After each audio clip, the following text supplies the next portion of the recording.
Class 10 বা মাধ্যমিকের যে রায় ও মার্টিন প্রশ্নবিচিত্রা আছে, সেই রায় ও মার্টিন প্রশ্নবিচিত্রার যে সমস্ত ইতিহাস এবং ভূগোলের সায়েন্টিফিক সাজেশনের প্রশ্নগুলো আছে, সেই সমস্ত সায়েন্টিফিক সাজেশনের প্রশ্নগুলো আমি ভিডিওর মাধ্যমে আপনাদের সঙ্গে আলোচনা করে দেব।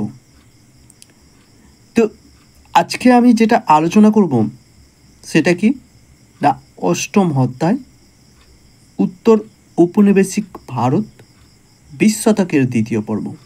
তো আপনারা প্লিজ চ্যানেলটি সাবস্ক্রাইব করে পাশে থাকা বেল আইকনটি প্রেস করে দেবেন।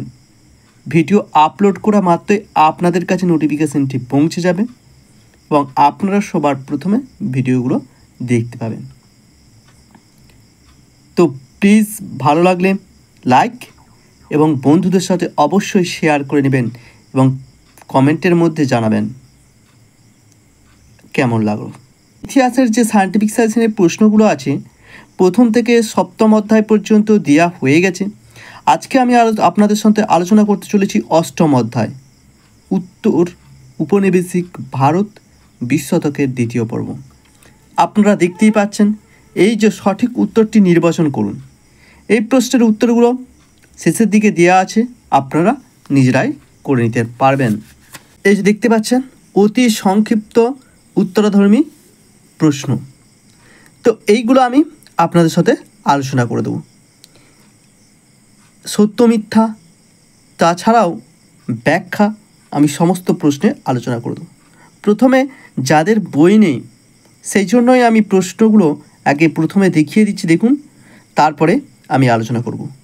তো এর আগের ভিডিওর মতনই আমি একটা খাতায় প্রশ্নের উত্তরগুলো লিখে রেখেছি, আপনাদেরকে খাতাটি দেখাবো এবং প্রশ্নগুলো আমি আপনাদেরকে বলে দেব। তো চলুন ভিডিওটি শুরু করা যাক। ইতিহাসের সায়েন্টিফিক সাজেশনের অষ্টম অধ্যায় উত্তর উপনিবেশিক ভারত। এর যে প্রথম অতি সংক্ষিপ্ত প্রশ্নের যে প্রথম প্রশ্নটি আছে এর দাগের একে, হায়দ্রাবাদ কত খ্রিস্টাব্দে ভারতভুক্ত হয়েছিল? না, হায়দ্রাবাদ ভারতভুক্ত হয়েছিল, একের প্রশ্নটা 1950 খ্রিস্টাব্দে 26শে জানুয়ারি আনুষ্ঠানিকভাবে কি ভারতভুক্ত হয়। তো তারপরে 2 নম্বর প্রশ্ন, রাজ্য পুনর্গঠন কমিশনের সদস্য কারা ছিলেন? না, সৈয়দ ফজল আলী, KM পানিক্কর এবং হৃদয়নাথ কুঞ্জরু। 3 নম্বর প্রশ্ন, সেদিনের কথা কে কোন প্রেক্ষাপটে রচনা করেন? রবীন্দ্রনাথ ঠাকুর ব্যক্তিগত স্মৃতিচারণের উদ্দেশ্যে রচনা করেছিলেন। তারপরে 4 নম্বর প্রশ্ন দেখুন। 4 নম্বর প্রশ্নটা আছে, কোন বছর থেকে ভারতের সংবিধান কার্যকর করা হয়েছে? 1950 সালে 26শে জানুয়ারি থেকে। 5 নম্বর প্রশ্ন, স্বাধীন ভারতের শেষ গভর্নর জেনারেল কে ছিলেন? চক্রবর্তী রাজা গোপালচারী। তারপর 6 নম্বর প্রশ্ন, নেহেরু লিকায়ত চুক্তি বা দিল্লি চুক্তি কবে কাদের মধ্যে হয়েছিল? না, 1950 খ্রিস্টাব্দে তৎকালীন ভারতের প্রধানমন্ত্রী জওহরলাল নেহেরু এবং পাকিস্তানের প্রধানমন্ত্রী লিয়াকত আলী মধ্যে পুনা চুক্তি হয়েছিল। তো তারপরে 7 নম্বর প্রশ্ন, রাজ্য পুনর্গঠন আইন কবে পাশ হয় এবং কেন? 1956 খ্রিস্টাব্দে নভেম্বর মাসে ভাষাভিত্তিক রাজ্য পুনর্গঠন সমস্যার সমাধানের উদ্দেশ্যে বা লক্ষ্যে রাজ্য পুনর্গঠন আইন পাশ হয়। তারপর 8 নম্বর প্রশ্ন দেখুন। 8 নম্বর প্রশ্নটি কি আছে? কোন দিন থেকে ভারত বিভাগ কার্যকর হলো? না, 1947 সালে 15ই আগস্ট। 9 নম্বর প্রশ্ন, কোন আইনের মাধ্যমে ভারত স্বাধীনতা অর্জন করে? ভারতীয় স্বাধীনতা আইনের মাধ্যমে।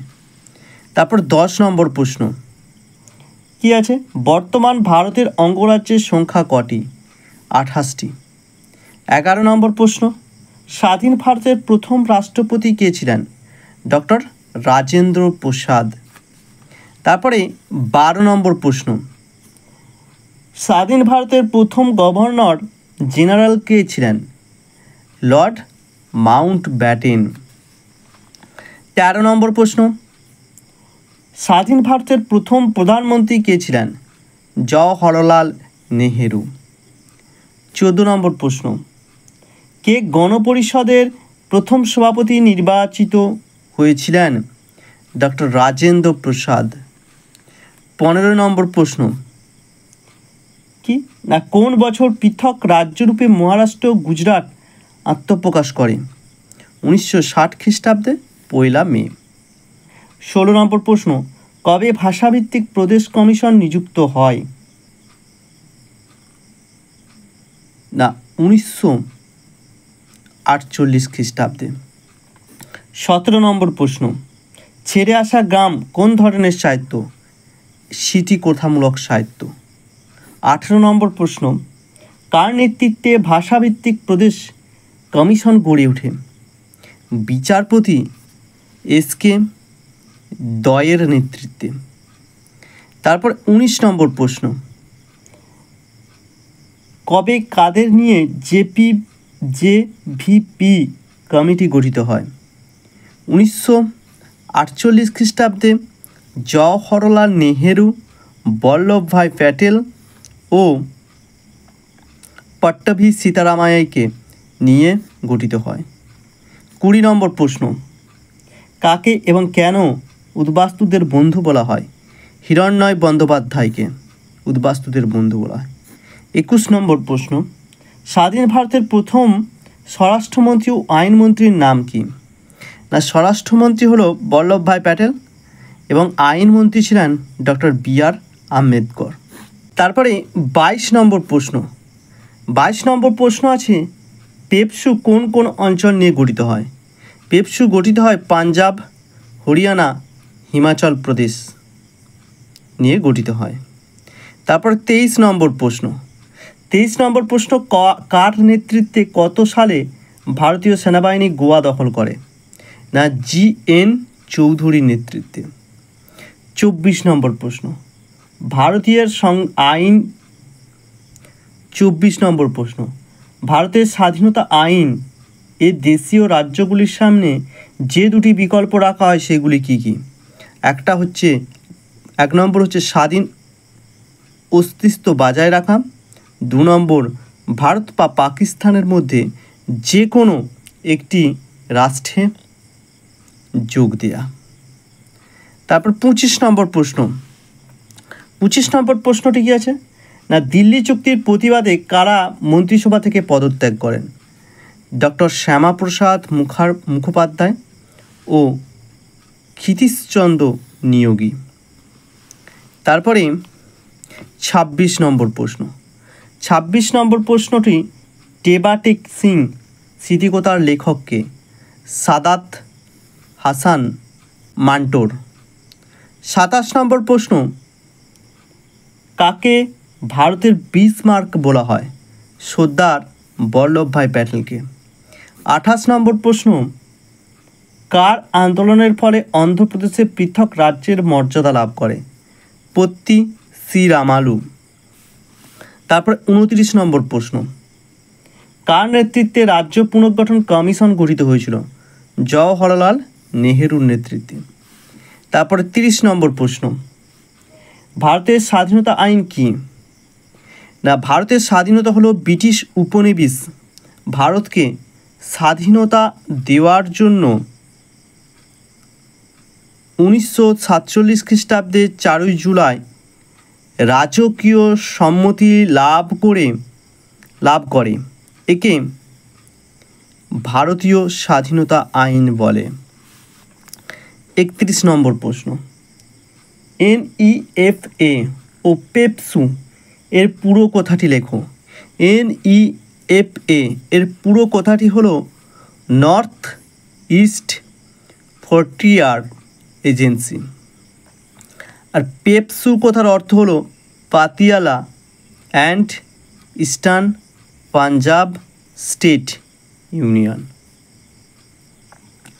তো তারপরের প্রশ্ন 32 নম্বর, সংবিধান স্বীকৃত ভাষাগুলি সংবিধানে কোথায় স্বীকৃত হয়েছে? সরকারি ভাষা হিসাবে স্বীকৃত হয়েছে। তারপরে 33 নম্বর প্রশ্ন কি আছে?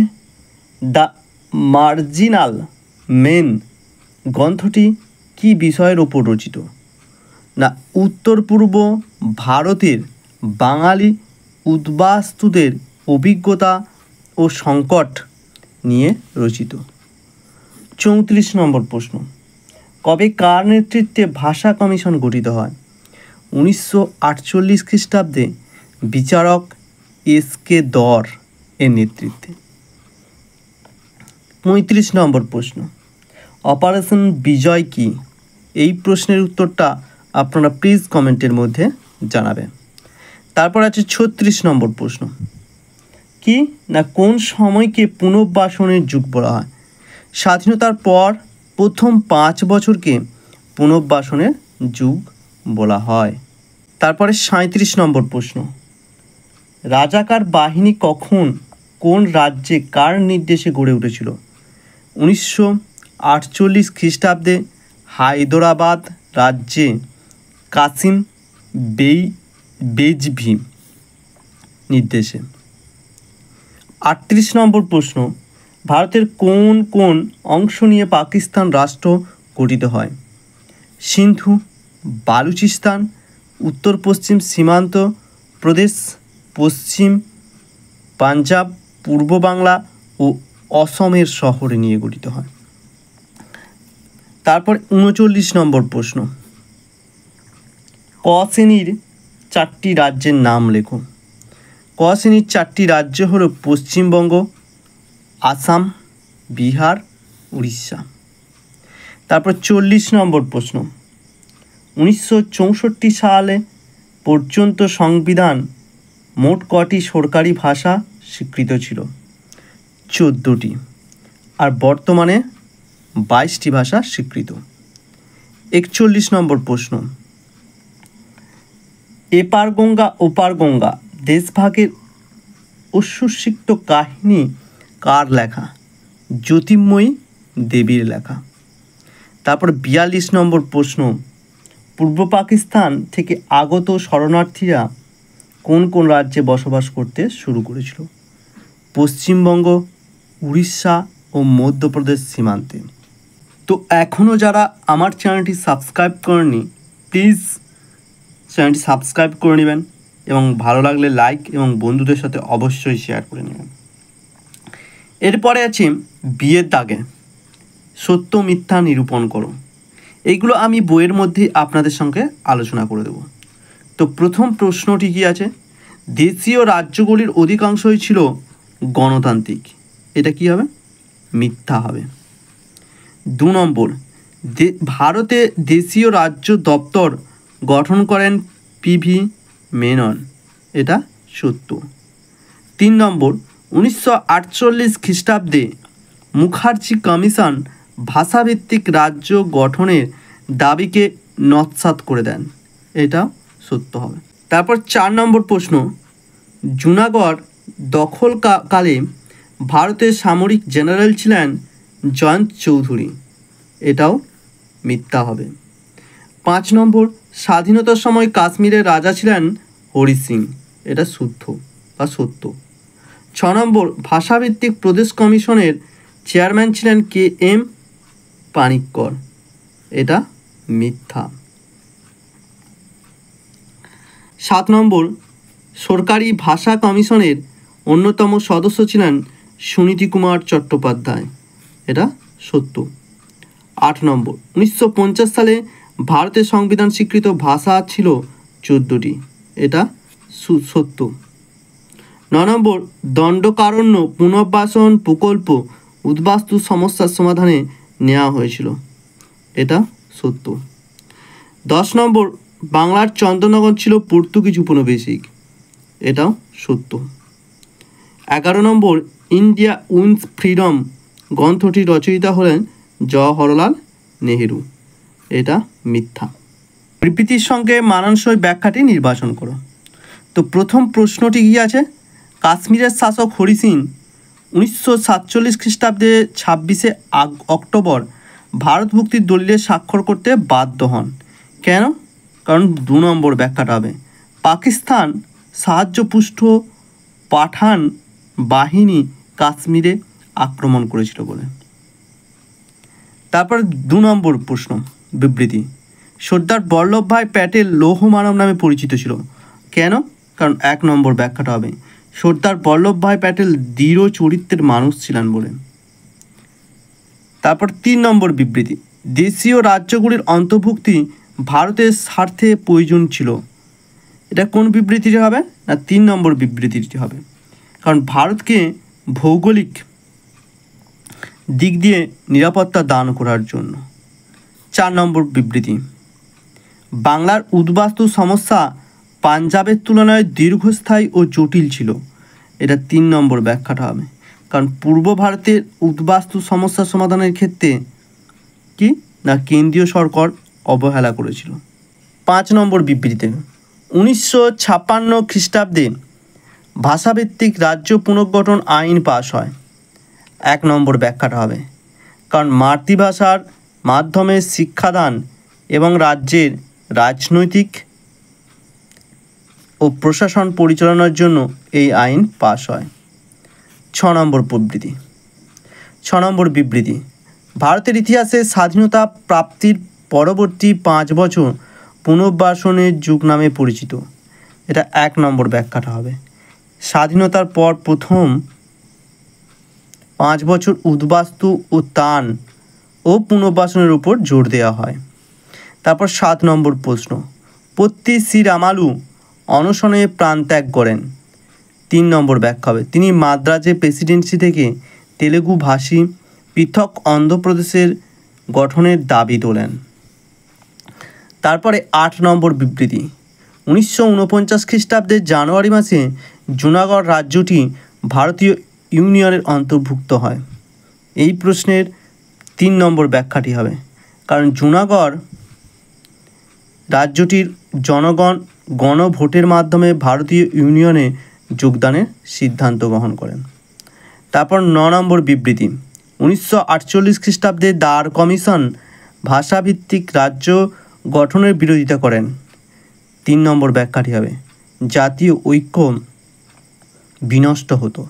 তারপর 10 নম্বর বিবৃতি, স্বাধীনতা লাভের পর দেশীয় রাজ্যগুলি নিয়ে সমস্যা দেখা দেয়। 1 নম্বর ব্যাখ্যাটি হবে, কারণ প্রত্যেকেই স্বাধীনতা ঘোষণা করে বলে। তারপরে 11 নম্বর বিবৃতি, ভাষাভিত্তিক রাজ্য পুনর্গঠন বাস্তবসম্মত ছিল। এই প্রশ্নের উত্তরটা আপনারা প্লিজ কমেন্টের মধ্যে জানাবেন কোন ব্যাখ্যাটি হবে। তো তারপরে 12 নম্বর প্রশ্ন, সংবিধানে আলাদা করে 8ম তপশিলি যুক্ত করা হয়। 3 নম্বর ব্যাখ্যাটা হবে, ভারতের বিভিন্ন রাজ্যের আঞ্চলিক ভাষাগুলির স্বীকৃতি সংবিধানে সম্মত করার জন্য।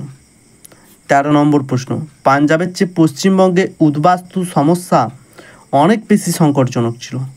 কারণ 3 নম্বর ব্যাখ্যাটা হবে, ভারত সরকার পাঞ্জাবের উদ্বাস্তুদের সুপরিকল্পিত পুনর্বাসনের উদ্যোগ নিলেও পশ্চিমবঙ্গে পর্যাপ্ত ব্যবস্থা নেয়নি।